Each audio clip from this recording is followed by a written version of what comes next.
أعوذ بالله من الشيطان الرجيم. بسم الله الرحمن الرحيم. شارنوبي ويجب إن ودي عليه إكلفات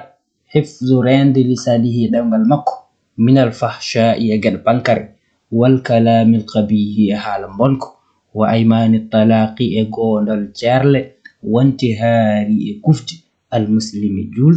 وإهانته هيند وسبه يند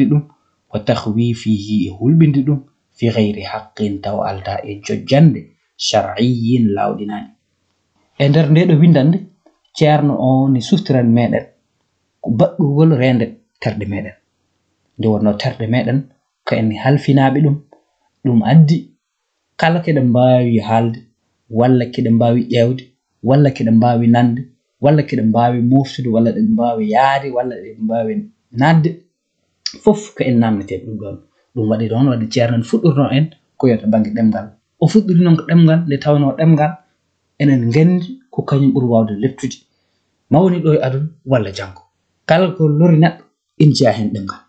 dum wadi ceerno wi wajibu in waddi wadde alayhi kilfa hifzu lisani yoren demgal makko koy holdum non o rena demgal makko o rena demgal makko ko minal fahsha'i e geda pankare ko hunde yaajinji won kalko boni hey ko Allah hadi hey in jaa hen non haalde haalam bonko faatuke tagore Allah ne walla faatuko haala bonko faatuke Allah jomira subhanahu wa ta'ala woni minen ton en bela tan wonde haalde ko weli dum en ko faati adun walla mbat jennoje ko yoto bangi tagoje Allah walla goddum walla sak en burtu ha en jetto e haalde ko bonni wali ya'uz billahi faadi Allah jomira subhanahu wa ta'ala ko yoto bangi kefaragal rendidinde Allah e goddum gede kewde e ganduda fof limtute ko ged pankare mo ceerno wi den kala ko yoto bangi pankare o hadan don wiwal kalamul qabih halam honko o beedi kadi yaajni dum kanyum woni ko yote bange jannooje en kuddi en e ko nande mudum kala ko ganduda yodani na heltin dum ko hakkille jabani sharia jabani walla harmin walla ani fof na de fudum renade ko yote bange kungi wa aymani in waddi kadi e kille faad rende demgal makko e wondirde cerle wa aymani talaqi wondirde cerle wondorde non in wawi wonde tan wafi wiide wallahi walla goddum ko wondir en jaae e mbaddiiji wondirde cergal kanyum wonde neddo wi'at jom suudu mudum wonde mi harminim so tawi a yehi to mi harminim sa wadi nangam mi harminim sa wadi nangam dum do watta dum do so wana fasiq watta dum do so wana fasiq dum wadi ceerno wi ndeno wondorde cerle kanyum woni wondirde nder ndiba mbadde wiida harmini jom suudu ma en walla goddum so wadi ni kecci debbe wali non du fof dum fudum rentade dum ceerni wa aymani talaqi wondirde cerle wana tan firtan tan wiide wallahi mi oyni ala wiid haalde kongu nandude dido ko wayni mi sa wadi nangam won juknude hoore mudum e won gednen ton won fawde haala e haala gokko kanyum won jom sardeede debbe wadi ni dum do juude fudum rentade yo ceerno non wi walla nabi sallallahu alaihi wasallam hormo wi wonde dido wondirde cerle jaako koy fasida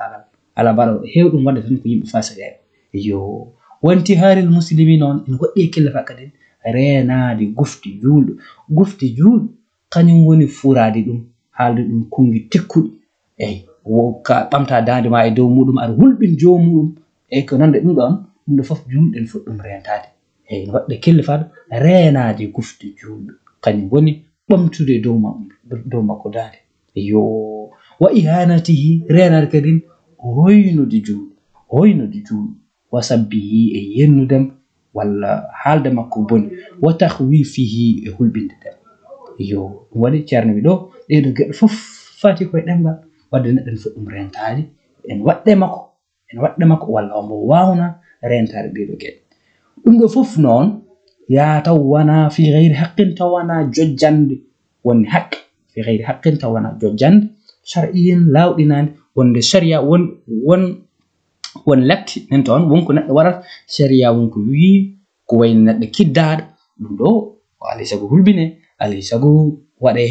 won hulbine e mbadinde ganda ma sharia yami dum walla ko wiite ko ta'ziren e goddum deedo gede lawla kala ko wana deedo gede do sharia yamri yo bad neddo fotani haalde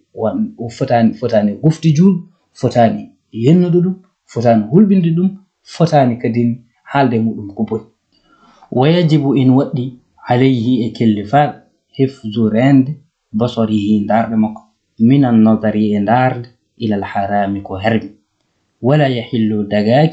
له وند كلفات أن ينظر له إلى مسلم جول بنظرة إجاوان توزيه إن الأرلق إلا أن يكون سوانا ولاتو أو جول منارتو فاسقا كفاسق وانسها فيجب إن ودي هجرانه هيدادم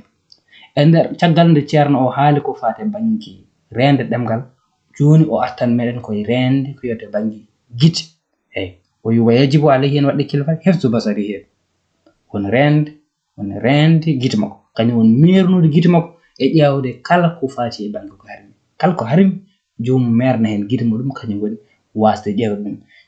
ko harmi ko noon walla ko ƴeewta ko en harma woni koye beddaji ɗi walla ko mufti ko e téléphone ngaji ɗi photoje en bon manneje en kala ko ganduɗa hoorema jomum ina harme ma a ala droit darde ɗum yo ala droit darde kala ko ganduɗa ina harmi wala yahillu noon dagaki lahu wonan dembo ceerno wi an yanzura ila muslimin ƴewde julɗo bi nazaratin tuusihi ƴewde julɗo puttina ɗum woni giti nen toon ƴewira ɗum e mbaddi nden ndi ganduɗa ina wawi lorde oɗo min ƴewta o ɗum ɗo kadi ceerno wima ɗum ɗo kadi dagaki ɗum ɗo kadi dagaki neɗɗo yo mernu gite muɗum e ƴewde julɗo ƴewande nde ganduɗa hormani wawi ɗum lorde illa noon an yakuna fasiqan oɗon darten so tawi ko fasik on saha basi ala hen ceerno yo bom so tawi ko fasik fa yajibu hijranuhu ɗo ina waɗɗi tikkandemo fasik wona neɗɗo joddeteɗo wona neɗɗo gondeteɗo kono hon sehli ala wayajibu alayhi en waɗɗi kellifat hifzu rende jami'i jawarihi dendagal terɗe makko mastata no hattinor wa an yuhibba do yiɗata lillahi sabi Allah wa yubghida o aña kadi lillahi sabi Allah yo ceerno wi ɗo wayajibu alayhi caggal nde o haali ko yota bangi giti o haali kadi ko yota bangi ɗemgal joni o arti e ko ɓuri ko huftidin kañum woni dendagal terɗe neɗɗo dendagal terɗe non ko yiyata ko hen ko nanata ko hen ko urnoto ko hen ko yahat ko hen fof jomum no fuɗɗum rende yo wadde wi wayajibu alayhi hifzu jami'i jawarihi o rende dendagal terɗe makko ɗe mastata an hattunore ويجب عليه ودين وديك حفظ جميع جوارح رند نغال تربون ما استطاع أن يحتضر وأن يحب سمبيد لله ونسبال ويبغض كدين سمو أنيا سمو أن كديو أن يرسل الله السلام عليكم ورحمة الله تعالى وبركاته